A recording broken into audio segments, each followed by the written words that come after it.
So we have already seen at least two infinite state space Markov chains, namely simple random walk and renewal chain, where we used specific techniques for those examples to decide on recurrence and transience properties. In this, we are going to examine a very important, from the practical point of view, application point of view, a very important infinite state space Markov chain, namely queuing chain. We'll first start with the toy model that we've discussed, and then we'll also consider a slightly more realistic model and convert that into the toy model.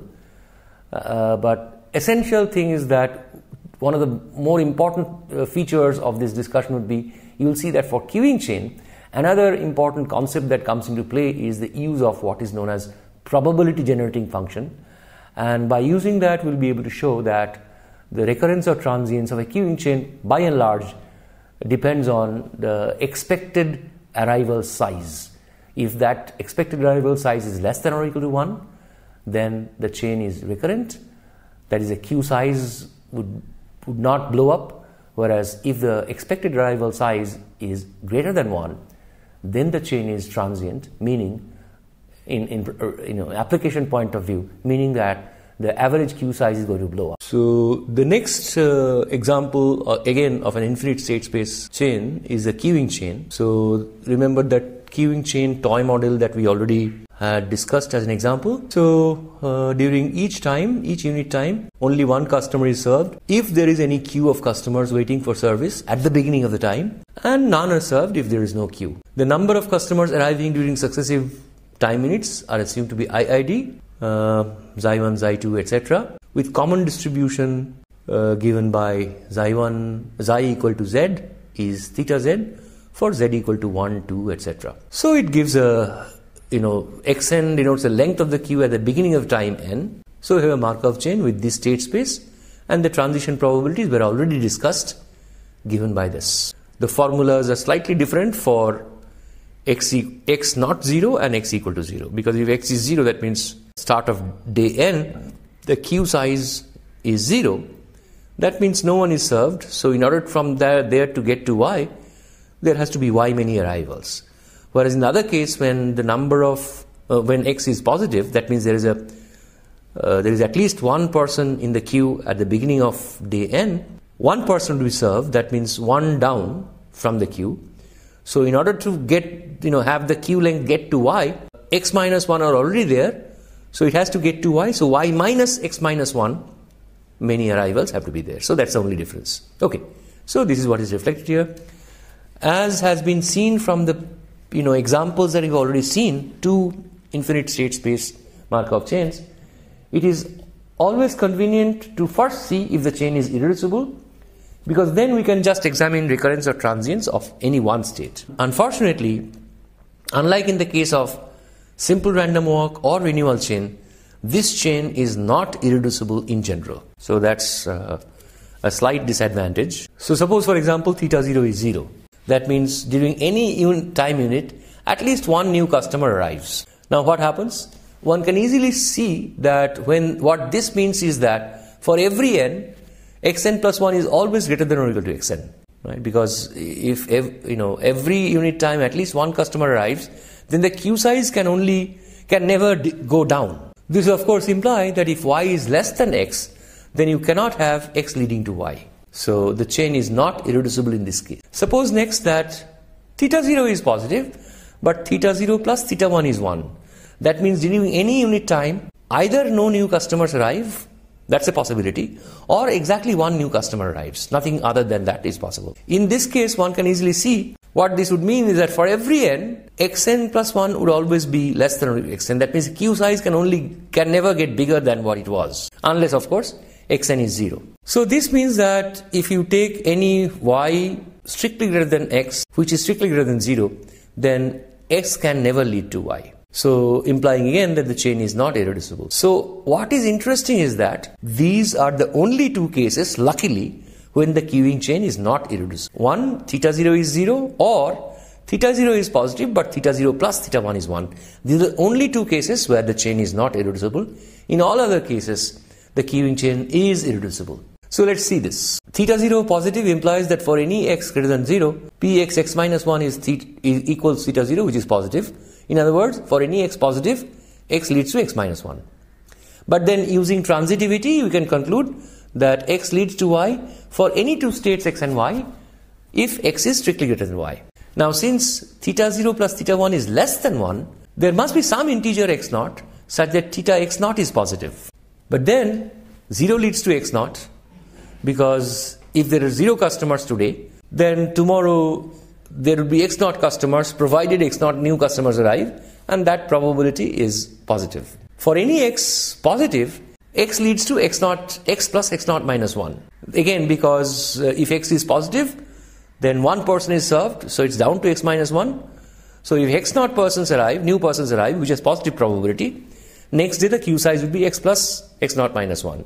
So this leads to this. And notice that x plus x naught minus 1 is greater than x, because x naught is greater than 1. So using transitivity again, one can conclude that 0 leads to kx naught, and for x positive, x leads to x plus k times x naught minus 1 for all k greater than or equal to 1. Combining these above observations along with transitivity, you should be able to verify that the chain is irreducible. This can be established. So for the rest of the analysis, we assume that both theta naught is positive and theta 0 plus theta 1 is less than 1, which means that the queuing chain is irreducible. To now examine recurrence transients, it is therefore enough to decide on recurrence or transients of any one state, say state 0. Once again, here the technique to be employed is not, divergence or convergence of series, but instead some other technique. So we'll show that, not very surprisingly, this will depend on the mean number of arrivals during unit time. I mean, this is not unexpected, because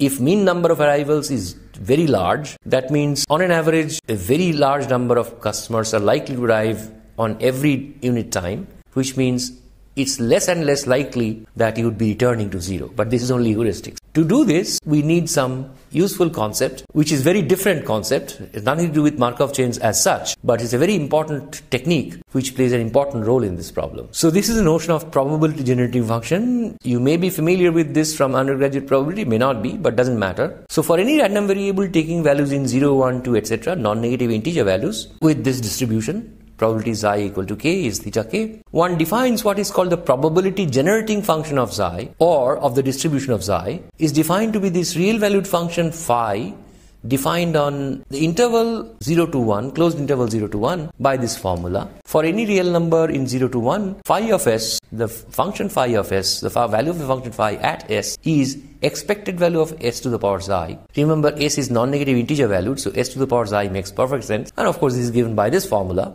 of expectation.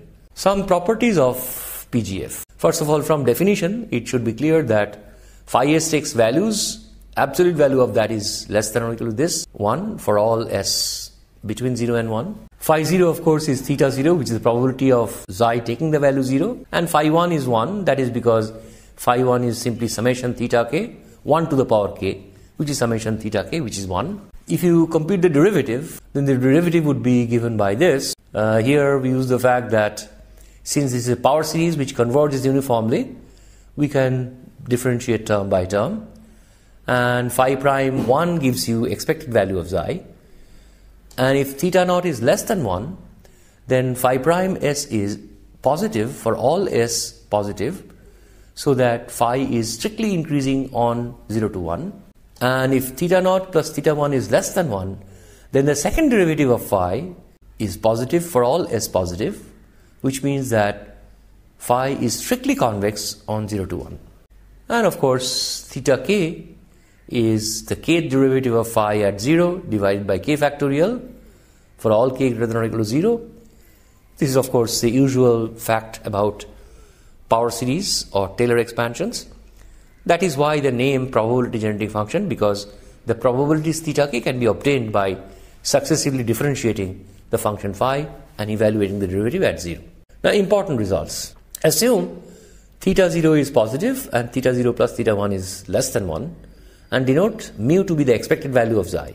If mu is less than or equal to 1, then the equation phi s equal to s has only one solution in 0 to 1, namely at s equal to 1. Clearly, s equal to 1 is always a solution because phi 1 is 1. What it says is that if mu is less than or equal to 1, then s equal to 1 is the only solution at least in the interval 0 to 1. What happens is mu is greater than 1.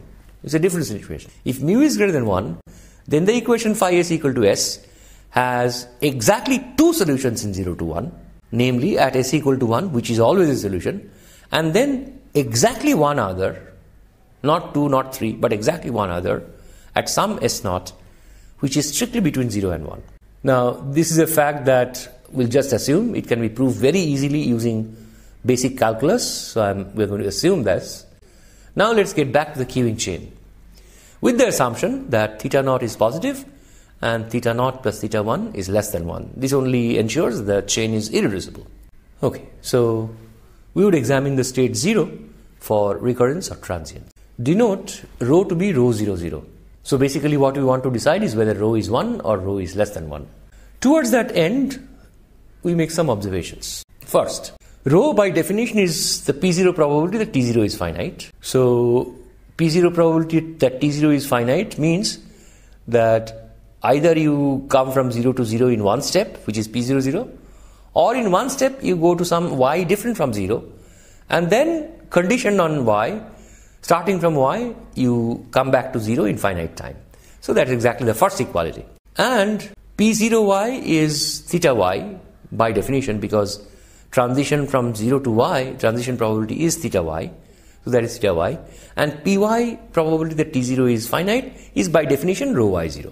Now, for y greater than or equal to 2, rho y0 is rho y minus 1 into rho y minus 1, 0. Because if y is greater than or equal to 2, then in order to come from such a y to 0, you have to first come from y to y minus 1 at some stage, and then you have to come from y minus 1 to 0. Because when the queuing chain, the size of the queue goes down, it can only go down by at most 1. When it goes up, it can go up by any amount, but when it goes down, it can only go down by 1. Why?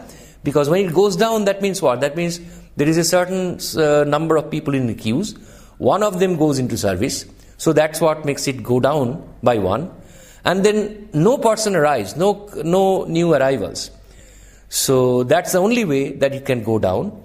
One person is served and no new arrivals, and that's the only way that the queue size can go down, and therefore it can at most go down by 1. So the way to see that is for any positive integer n, first observe that rho y0 n is given by this formula. Write what is rho y0 n and then this, and now add over n. So that's a rigorous way of proving this. Now, for every y greater than or equal to 1, what we did was for y greater than or equal to 2, but rho y0 can be written as rho y minus 1 into rho y minus 1 and y minus 2, etc., rho 1 minus 1 to 0. Roughly it says, to come from y to 0, you have to come from y to y minus 1 first, follow up by coming from y minus 1 to y minus 2, etc., etc. So now let y be greater than or equal to 1. Given that the chain starts at y, the event ty equal to n occurs. If and only if, what does it mean to say that ty equal to n? That is the first time y is hit. The chain starts at y, and starting from y, the event ty equal to means that the chain comes back to y in exactly n steps, not before that. That happens if and only if the minimum of m positive, such that y plus xi1 minus 1 plus xi2 minus 1, etc., xi m minus 1 equals y minus 1. So if that happens, then only, if n is the minimum such m, then only ty equal to n. Because you see, starting with y, one of them would go down. So you will have next arrival is xi1. So next day size would be y plus xi1 minus 1. The next day size would be y plus xi1 minus 1 plus xi2 minus 1, and so on and so forth. If that size has to be y at some stage, n to be the first time when it happens. So that is the same thing as saying that it's a minimum m greater than 0, such that xi1 plus xi2 plus xim is m minus 1. And now see, y has vanished from the picture. So that means that the event ty equal to n, that occurs if and only if n is the minimum value of m, such that xi1 plus xi2 plus xim is m minus 1. So it's the same for every y. So in other words, ty minus 1 equal to n is this which does not depend on y. So for y greater than or equal to 1, rho y minus 1 n does not depend on y, and therefore rho y minus 1 doesn't depend on y either, which means that for every y greater than or equal to 1, rho y minus 1 is rho 1 0. And from this, using the earlier fact that rho y0 is the product of these things, but now that we know that each of these factors, all of them are same, they're all equal to rho 1 0, we obtain that rho y0 is rho 1 0 to the y. Now, from what we have already seen before, rho equals theta 0 plus y equal to 1 to infinity, theta y. Now here we had rho y0, but we have just now shown that rho y0 is rho 1 0 to the power y, and that's what we have substituted. So this was originally rho y0, we have substituted by that. So this is one fact. Now rho 1 0 is p1 0, same technique, either in one step itself from 1 you come to 0, or in one step you go to something other than 0, so y equal to 1 to infinity, p1y and then rho y0. But then that is the same as theta 0 plus y equal to 1 to infinity, theta y rho y0. Now this says that rho 1 0, remember that this was the same expression that we got also for rho 0 0. So that means rho 1 0 and rho 0 0 are all same. So both of them are equal to rho. Therefore, rho is equal to theta 0 plus y equal to 1 to infinity theta y times rho to the power y. Remember what we had was this, rho equal to theta naught plus summation y equal to 1 to infinity theta y into rho 1 0 to the power y. But now that we have shown that rho 1 0 is same as rho 0 0, which we have called rho, this is what we get. Now the right hand side of this last equality is just phi rho. That is, the phi is the probability generating function of the arrival distribution theta k of the queuing chain. Then the right hand side is exactly the probability generating function phi evaluated at rho. Thus, what we have proved is that rho equal to rho 0 0 is a solution of the equation phi s equal to s. So now you see how that fact about solutions of phi s equal to s comes into play. We now use what we know about solutions of phi s equal to x. Denote the mean of the arrival distribution to be mu. That is, mu is the expected number of customers arriving during a unit time. There are two cases. Suppose mu is less than or equal to 1. In this case, as you have already said, the only solution of phi s equal to s in 0 to 1 is 1. So we conclude no other option. Rho has to be equal to 1, but rho is our rho 0 0. That means the chain is recurrent in this case. So if the mean arrival size, expected number of customers arriving during unit time is less than or equal to 1, then the chain is recurrent. Let's look at the other case. Mu is greater than 1. In this case, phi s equal to x has exactly two solutions, namely 1 and another which is less than 1. Question is, which one of them is rho? So that requires a little bit more analysis. So suppose y is greater than or equal to 2 and fix any n, then observe this inequality. Again, the idea is very similar. Starting from y, t0 is less than or equal to n, has to be less than or equal to the probability that py probability that ty minus 1 is less than or equal to 1. So in order to come back to 0 from y in less than or equal to n steps, it has to come back to first y minus 1 in less than or equal to n steps. Then from y minus 1 it has to come back to y minus 2 in less than or equal to n steps, etc, etc. And this implies that, so that's why this inequality. Now for each y greater than or equal to 1, py probability that ty minus 1 is less than or equal to n would be the same as p1 probability that t0 is less than or equal to n. Again, the argument is the same as something that we've seen before. So that means that the py probability that t0 is less than or equal to n is less than or equal to p1 probability that t0 is less than or equal to n to the power y. So all this sums to that p1 probability that t0 is less than or equal to n plus 1 is given by this, which is less than or equal to phi of p1 probability that t0 is less than or equal to n. Now let us denote the solution of phi s equal to s other than 1 to be s0. We know that s0 is strictly between 0 and 1. We use the last inequality above repeatedly. That means the inequality that p1 probability that t0 is less than or equal to n plus 1 is less than or equal to phi of p1 probability that t0 is less than or equal to n use this inequality repeatedly to show that P1 probability that T0 is less than or equal to n has to be less than or equal to S0 for all n.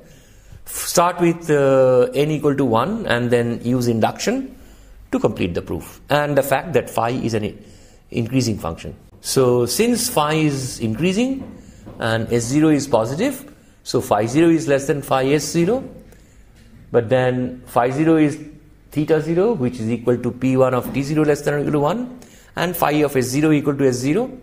So we have P1 probability that T0 is less than or equal to 1 is less than or equal to S0, and you can use induction to show that for every n, P1 probability that T1 is less than or equal to n is less than or equal to S0. And since this is true for all n, so we would get that phi of P1 of T0 less than or equal to n would be less than or equal to phi of phi of S0, which is equal to S0.